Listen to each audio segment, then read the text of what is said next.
Thank you for getting caught up in our e-news and the things that are going on at Plantation United Methodist. This next week and weekend, we have a big week ahead of us.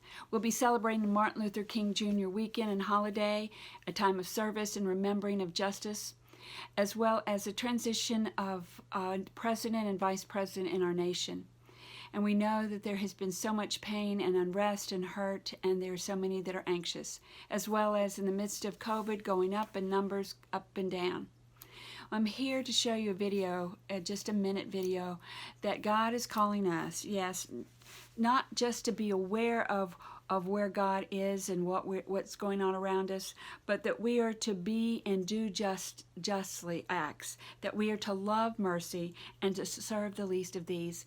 We have begun to do that and have done that through the years. I'm grateful for our food pantry that we have, our various Bible studies and areas of growth, our time of worship, Habitat for Humanity, building homes in our community.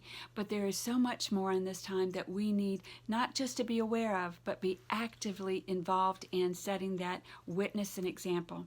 So I pray that as this week unfolds and as we worship together, that we will be celebrating Martin Luther King's weekend so differently. I know as we usually have from our elementary school essay contest, the mayor comes. None of that's going to be able to happen this year. But we are going to be taking a litany of promise and hope, and that God is going to be revealing to each of us, if we listen, if we become and committing ourselves to becoming acts of justice and mercy and kindness, that we may create the holy ground for others to see in this time. Let us not be silent.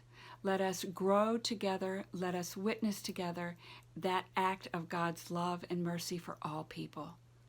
Let's watch this video and let the Spirit of God work in us, and then we may work in the world.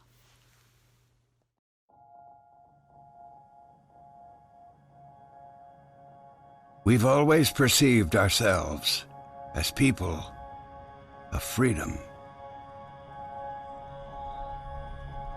Freedom of equality, of human decency, of the right to live without fear. These freedoms have been given to us by many who sacrificed greatly.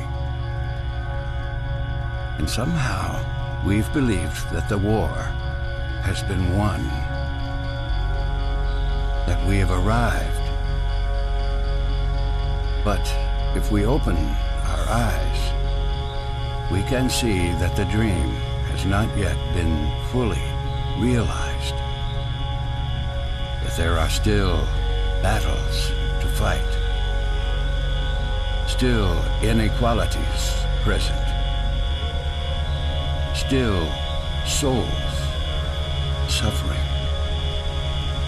that our faith demands more than awareness, and that no generation is exempt from these battles.